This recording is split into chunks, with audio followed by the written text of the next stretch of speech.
Hello,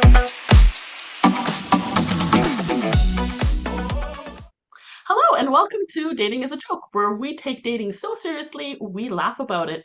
And today I'm so excited. I've got my first guy on the show. We've got Ian Dickie coming to us. Hello. Yeah, and he's new to Toronto. So welcome, Ian.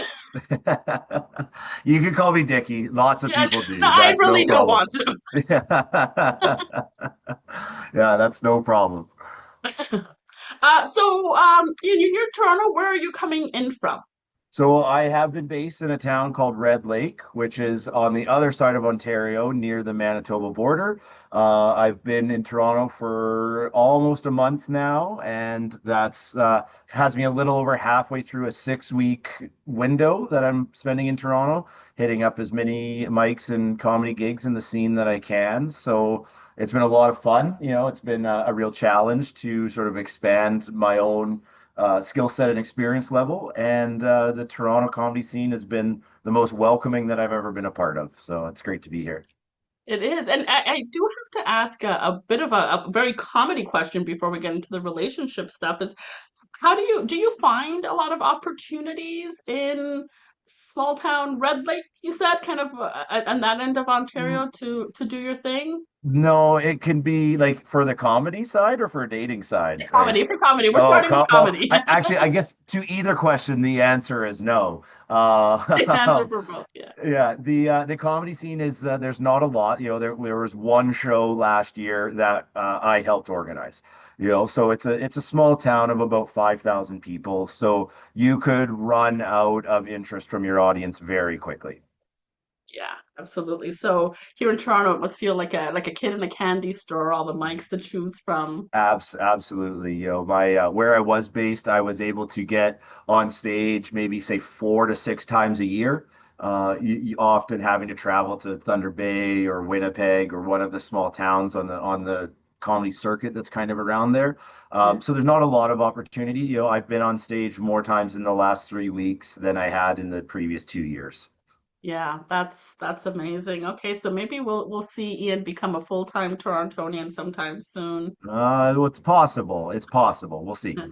Okay, so we're gonna get started, and what we will do is actually get started. We're gonna go straight to the wheel of dating disasters and Okay. see where the conversation takes us. Okay, let's give this a spin.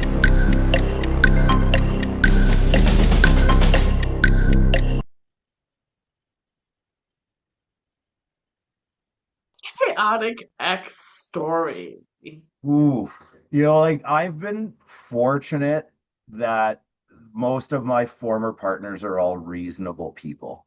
You Okay, know, good. I can only think of one that I truly think isn't a good person. Okay. Like the rest, they're all. It's either been, we want different things, or we weren't at the same place in time, or I was the dick. Yeah. I can only think of one that sincerely derived joy from hurting people. Okay. Wow. Oh, So that one definitely left a mark because I tend to get involved, perhaps maybe predominantly with people like that. Maybe that's my thing and something that I need to unpack. But I can just remember a lot of hardship, a lot of heartache, and just feeling a real sense of loss because they kind of bragged about how it didn't matter. You know? oh, like publicly, like to friends and No, no, not publicly, or like to to me, but just yeah. sort of Okay. like kind of like kick a person while they're down, and Oh, yeah. when you have this sort of this, I guess it would be a delusion or an illusion of what you think this person is like. Hmm. To see how they actually are when they reveal their true characters can be, it definitely put a lot of chaos into my life because it was a long time before I felt comfortable opening myself up to anyone else, to follow that. So, like I don't have the story about, and then they keyed my car, or there was shit all over the Yeah. lawn, like I just quite frankly don't have those stories. Yeah. But I can remember one time where I think that the chase and the destruction Mm. was part of the game for them, and in a way I kind of feel bad because I don't think anybody treats people like that from a place of happiness. Yeah. Wow, that is very profound, and Well, because you're right. Like people who are that hell bent on, like you said, not being human, they're not being good human beings. I always kind of divide. Like I have a lot of good human beings in my life, right? But some that do bad things, but they're still good human beings. Everybody mhm. makes mistakes, but sometimes you see somebody for who they are, and you're thinking, like, who hurt you? Like Yeah, seriously, like yeah, something's like gone on. Yeah. there's something isn't right here, you know. So, I would have no desire to reconnect with that individual, That but person, yeah, whatever was causing them to act like that, I hope they found a way to get better from to it, get you past know. it. Now, kind of related to this, just because you do come from a smaller town, I can imagine like in Toronto, like you go on dates, things don't work out. You never see these people again. Like you really never see them again. In your experience, like do you run into exes? Uh, Absolutely. absolutely. Absolutely. That's Yeah. that's like when you listen to the cliche country songs about that, Yeah. as trashy as they are, there is an element of truth there where in a small town of say 5,000 people, there's only a portion of that population is, around our Your age, age. right? So like there's not different social circles that, or if they are, they all have some overlap. So yeah, you run into people all the time. It's a very small dating pool. It comes with a lot of challenges, and then that's where it's funny. Like the concept of ghosting in a small town is funny because it's like I'll run into you at the grocery I store. know where you. Yeah. Sure. And I've had this conversation with a lot of women in general around how sometimes the anonymity that comes with being in a big city and in the dating apps is part of the problem because in a smaller town you're almost forced to be on good behavior, True. Yeah. right? Yeah. Like That. you're Yeah. and it's probably even closer to meeting people in real life. Like I always say, the things that the kind of messages that I get or pictures that I have gotten, that would never happen in a real life interaction, Right. right? Right. Right. Right. But there is that the chances of us seeing one another, even though I had one that turned out to be a neighbor that I still see, and I always eye him, and he keeps his eyes to the ground every time he walks by me. Uh, but in a small town, like that's got to be a very different.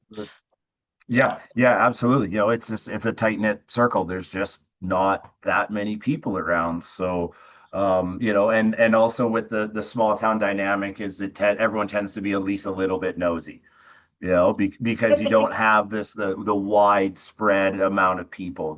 I know when I used to live in Toronto full time before the pandemic, and the anonymity that you spoke to, I found that like there's pros to that. I feel like Yes. people are able to be a more unfiltered version of themselves because you don't have the scrutiny of the small town people gossiping and whatnot.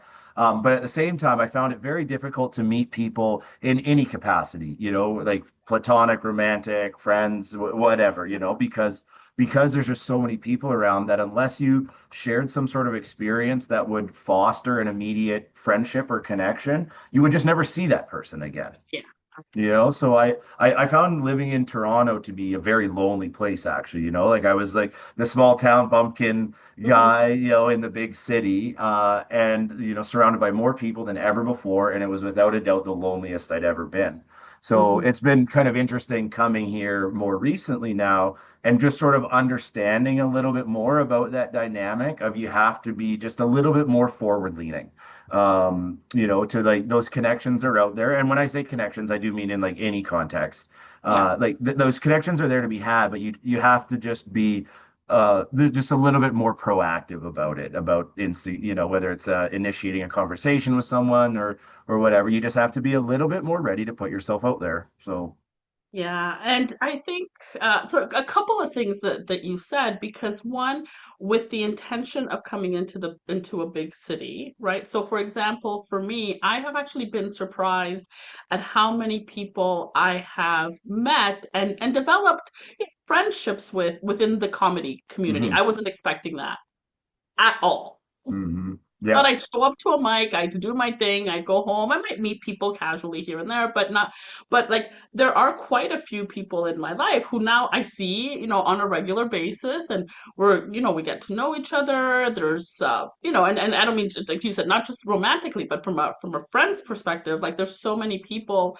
But if I wasn't putting myself out there and then putting myself in this sort of circle of common interest, because one of the things that I have found incredibly interesting in comedy is, some of the people that I have really great conversations with are people that I would not have met otherwise Hmm. at all. We run in very Yeah. different circles. Just different lifestyles. It's a completely different lifestyle, but we come together around comedy. Mhm. So that is one of the benefit is that if you're into something, there's more of that circle where, like you said, I'm sure there's not a huge bunch of people in your small town who are all doing comedy.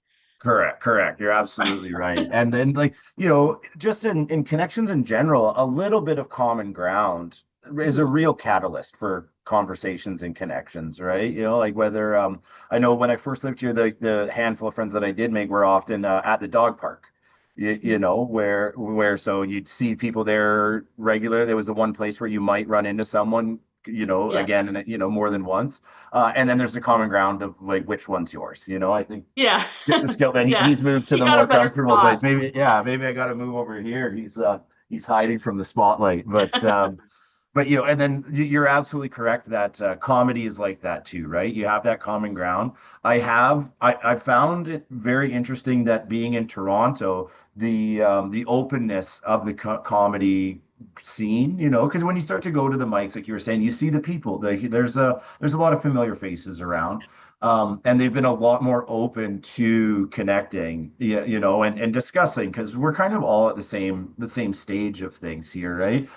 When I first started doing stand up more regularly, I was living in Salt Lake City, and I'd go to the open mics there at a club called Wise Guys, and it was very, very clicky and had like a real competitive aspect to it. So to show up and then not know, the dynamic, and then sometimes to show up and do well would act against your ability to make inroads with that group because they're all very competitive for stage time, right? Mm, Like I have a yeah. bit about making friends with comics is extremely difficult because when we say break a leg, it's because we want your stage time. It's You funny. I like that. know? So I don't know if it's an American versus Canadian thing, but like Oh, moving home to Canada and then sort of bringing the little bit of momentum that I had, more of just a level of interest in doing comedy. It feels way more like my people, because like mhm. going to whichever club, the everyone willing around, there's exceptions to every rule, but I found the Toronto comic scene to be extremely welcoming. And I Yeah. mean, and why wouldn't it be? Like we're not in competition with each other, right? Like if one of us goes up and does well, that sets the stage for the next person to build off of that, right? Like you don't want to go into a dead room and like laughs, like it's not like it's pie, like like we have is it's a renewable resource in the space, and I feel like we can all be like the greater than the sum of our parts, so to speak. And I've just found a lot more of that mindset in Toronto than in other places where I've tried to do this. So, Yeah, I've noticed a lot of that. And I have again this conversation a lot with people about that sense of competition. I haven't experienced it myself, but I've seen it, but very little of it. The thing that happens though with that sense of competition that I've noticed is the style of comedy has changed over the last few decades, right? So I think that there may have been a time where people just sat at home trying to write a joke. You know what I mean? Like those standard hmm. canned jokes. Yep. And then it was like, who can, get that canned joke? And maybe that person's now trying to tell my joke, whatever. Where now I find most comics are telling this more almost like story type of jokes, right? That's more personal, more relatable. So it's hard to kind of steal jokes or things like Hmm. that because we're all sharing our own experiences, our own Yep. observations. And then I also feel that there's just so much we all have our own audiences. right? And I came into this, the first couple of mics I went to were nerve-wracking because one, I was probably the only woman or one of two for a long time. And the other thing was I'm much older than everybody else, Right, right. A right? bunch of Uh, babies. but I have been shocked at how welcoming the community Yes. has been. Hmm. I don't feel as old as I am most of the time. And then two, the other thing is that whole when you're sharing the experience and you see the audience. Like I sometimes look around the room and know when I'm going to do well and when I'm not, and that's okay. Like the right audience I'll eventually reach the right audience, and so will everybody else who does all their different types of comedy, right? Yeah, absolutely. And I'm happy to see the industry or the scene go that direction of because like more story focused bits, that's always been my approach. And and I from the material of yours that I've seen it seems like a similar approach there as well. Yeah. And I like that specifically for the reason that you mentioned is like if we're say trying to write a joke about sex or Trump or something, right? Like independent people could, without any level of joke stealing, just arrive at the same punchline, Punchline, yes. And there have been times where I've seen bits that I've been working on reach social media from more established comedians, like from like people who are touring, and it's always a mix of it's let down because well you can't do that bit anymore, right? But it's also encouraging because well that individual is a pro, Mhm. and like you so in my own mind and ego it's like well I wrote a joke that a pro thought was good enough for their bit, so maybe Yeah. like there it can be encouraging on that side, right? But like to the same point that you were making, by telling stories you can avoid the inadvertent plagiary of of Yes. of that, right? Because you're telling a story, whether it's life, some sort of life experience, right? The problem with that though is that eventually you run out of stories, so I guess you have to go experience some new shit and then write about it, You got to keep living life. You cannot just go to mics like, No. 24/7 all the time because then nobody wants to hear comic jokes, right? No, but you just got to Yeah. keep living the life, and you got to dig into your life. And I was going to say, do you I've only think heard you maybe twice perform, seen you perform maybe twice. Do you tend to talk about any of your relationships on stage? Sometimes, like, yeah, yes and no. Like, it really depends on the night. I really like it at a mic where the I have something that fits the theme because it does seem like as the night goes on, especially if you're towards the end, like there's a Yeah, common there's something happening. denominator, right? So like I will maybe not talk about like specific relationships. I try to avoid that, especially from like being in a small town. That's not to say I never have, like on my socials, like there's bits where I talk like if you're from the same circle, you know exactly what's There's been only going one on. Jennifer in town, Yeah, you know? yeah, exactly. Yeah, yeah. So like I avoid names, I'll talk about scenarios and circumstances for Yeah. sure. Mhm. Or I just try to like lean onto like what I learned or what my takeaway was, rather Yes, than yeah, like yeah, yeah. try to put someone on blast because that's just not constructive or healthy, really. Yeah. So My whole thing has become it. This was never done intentionally, but my whole following, my whole thing is based on my dating life. But I always come from it from my, like you said, like it's my perspective. It's always about how did I learn, how did I behave, how did I mhm. attract this, unless it's really bad. Unless it's really bad. But even then, and I've had people say, "Why do you protect people?" Right? Because I never talk names, I never share pictures, I never share any of that.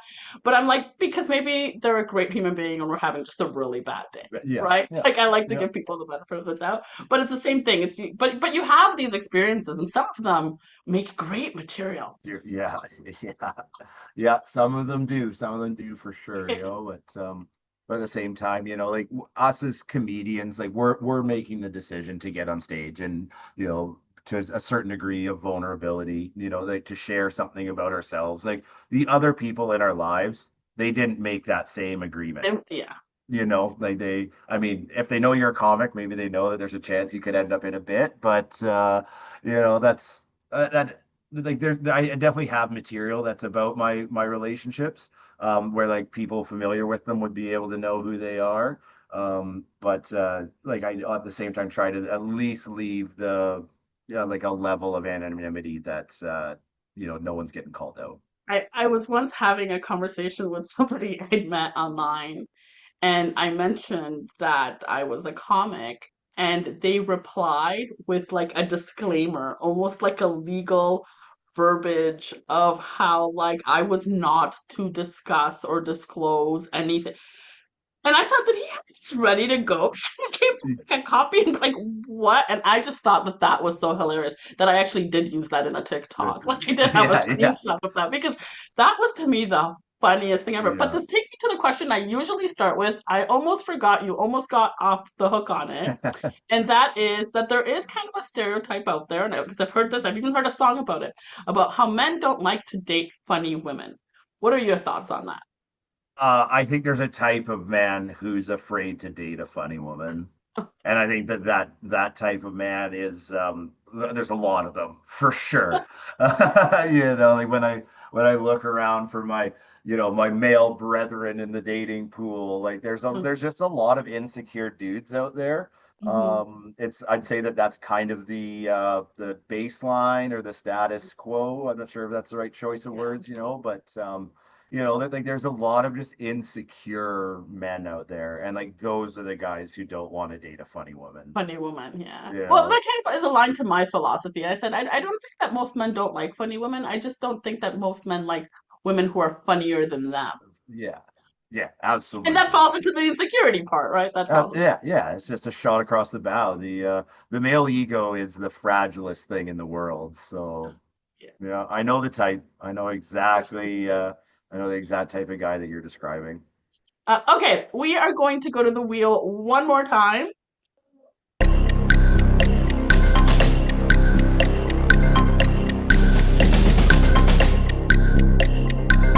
Okay.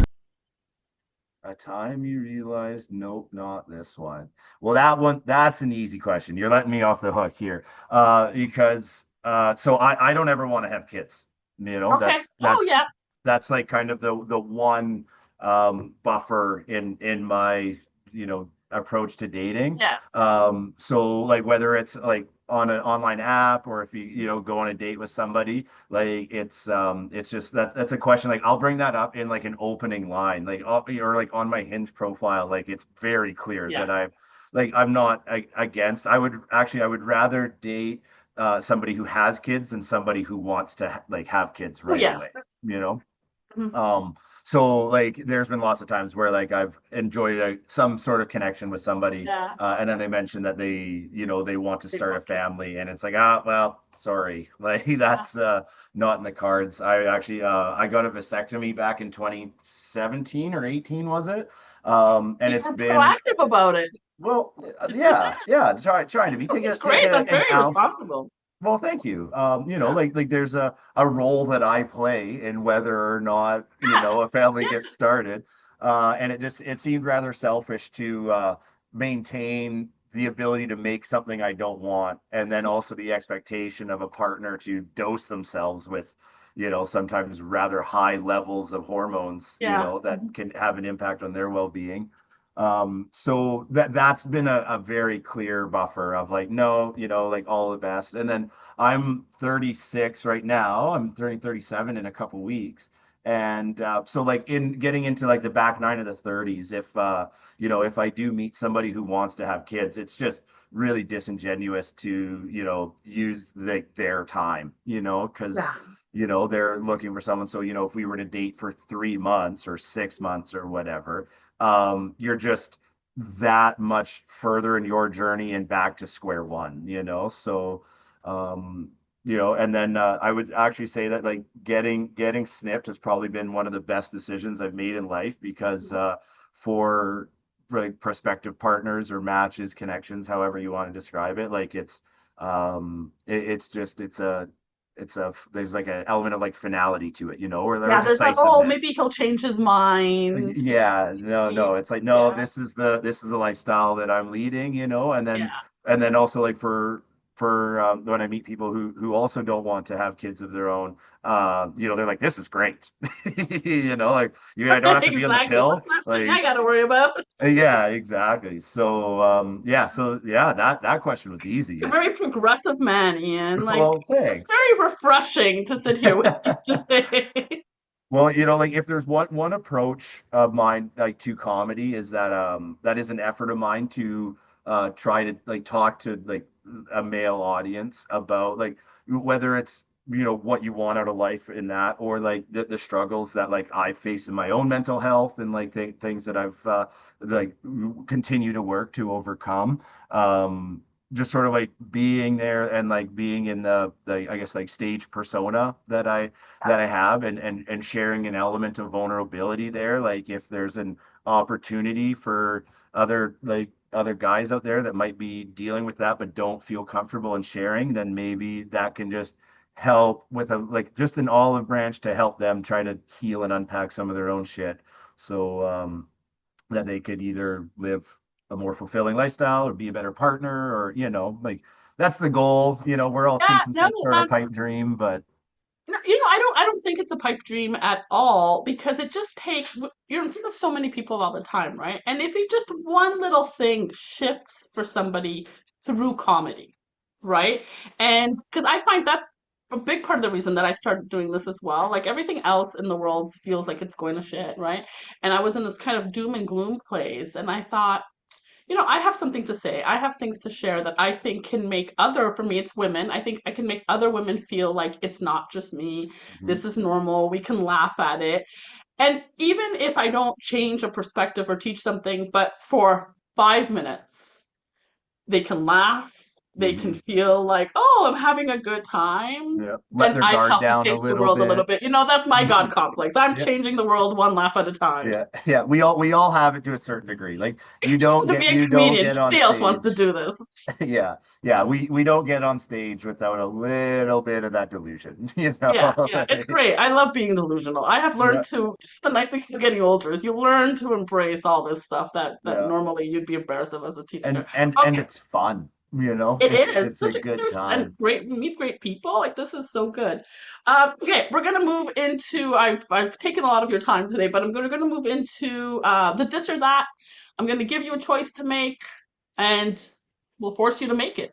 Okay. Okay, a slow burn romance or love at first sight? Love at first sight for sure. I fall hard and fast, and it's what like I should lean the other way, but that's just not But how it you don't. works. Like Okay. A spontaneous date or a planned date? spontaneous. Okay. Green flags or red flags you think you can fix? Uh, I'll go with green flags now, but that's a recent development on my own from the work that Okay, I've been yeah. doing. It's growth, right? I used to love a carnival, but now I've learned a bit about myself to not ignore the latter and look for the greens. First date coffee or first date dinner? I'm a fan of an afternoon coffee Yeah. because I like a coffee because it can always lead to dinner. Hmm. If the vibes are good, and you're feeling the connection, you can always go from a coffee into a meal. Yeah, absolutely. I call those scoping dates, especially when you're meeting people online. Let's make sure we're both who we say we are, and then we Hmm. can go from there. Absolutely. Quality time or acts of service?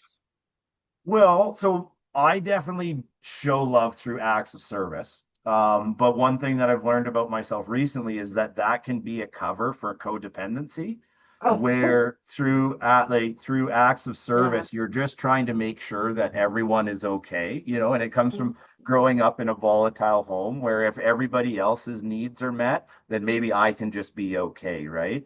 And that leads eventually to trouble, because you're ignoring your own needs in whatever dynamic you're in, right? So I would have 4 months ago would have said acts of service for sure, but I'm Yeah. coming to value quality time more with each passing day. It's very interesting that you say that because, again, for me, similar but different in that I realized that my acts of service I would have never thought this, but it is true. We're actually a way for me to maintain control. It is. Absolutely it is. Because the seas are I just thought I calm, was being a really everything's nice fine. person. Yeah, I I would have think never agreed. That was controlling. Are you crazy? I'm not controlling. I'm the nicest person you'll ever in the meet. world. Yeah. But But if everyone else's needs are met, then yours are okay too. And that is a means of yes. control. Yeah. Oh my God, Yeah. I'm telling you, growth is hard. Getting older and like growing and getting to know yourself is shocking sometimes. Yeah, it's shocking and it can be very difficult in the moment, but Yeah. if you just sit with that and give yourself the space and grace to feel that, then you emerge with a greater sense of your own identity. Mhm. Because I know that in relationships, I have very strong boundaries with people that I'm like have like an arm's length relationship Yes, to. yeah. But once there's like a level of like emotional intimacy established, I just lay down like a doormat. And it goes to the same thing of like if everyone else is fine, then I don't need to worry about myself. So it's like it's kind of like trying to like steer like a rudder of just like keep everything to calm waters. Yeah. And then you don't have to worry about your own needs or what your own feelings are. Yeah. And I can put my hand on my chest and say that that doesn't work forever. Yeah. Tell me about it. Okay. Um, okay, two more. One is matching energies or opposites attract. Matching energies for sure. You can feel chemistry when it's there, Right. whether it's a sense of humor goes a long way, obviously, like in the Yeah. space that we occupy. Like when you're vibing with someone and like Yeah. resonating with what you're putting up. I don't understand why people are fighting the current trying to look for a match. I've seen it. I know people, right, that are like that, and I'm like, I need, and I think that's one of my struggles is that I do require a lot of high energy. I know that I ask a lot, so, but again, I own it now. I'm okay with that. Mhm. I can't tone it down. Okay, I wasn't gonna ask you this one because it's very obvious, but I'm gonna ask it because it's here. Pet lover or kid friendly? Pet lover. I'm a dog fella for Show us sure. Scout one more time, please, please, Well, before we he's say goodbye. he's There like, you "Yo, Scout, go. how you doing, buddy? Hey, how are He's ya?" such a cutie. Yeah, he's a good Such a good boy. boy. He's been there the whole time. Yeah. Okay, thank you so much. Ian, this has been super, super fun. I think Toronto is going to miss you. The Toronto scene is going to miss you but we've got you for another few weeks. By the time this airs, though, you'll probably be gone. Well, We'll that feel the shift in the force and once I'll that be I'll be planning happens. my return. All right. Do you have anything coming up or any socials, anything you'd like to plug before we go? Well, my Instagram is easy to find. If you just search Ian Dickie, I'll be pop up. I'm the dog. Is it dog pics and stand up clips or something like Oh, that? okay. But my Instagram account, it's just like I dot Dickie Dickie. I do have a show at Backroom on the 12th at 8 o'clock, but I have a sneaking suspicion this might come out after That's that. December So 12th. Yeah. yep. Yeah. So there will be those two. And then, if I do return, there will be more to come from that. But that's Yeah, or all if not, if we're TBD. in Red So Lake, we'll look you up. yeah, yeah, yeah. I'll be easy to find. I'll think you see it. Has anybody seen Ian? Is Ian here? We'll just great. Thank you So, so much, Ian. right This on. has been absolutely wonderful. Thank you for having Join me, us again Diana. in our next episode of Dating is a Joke.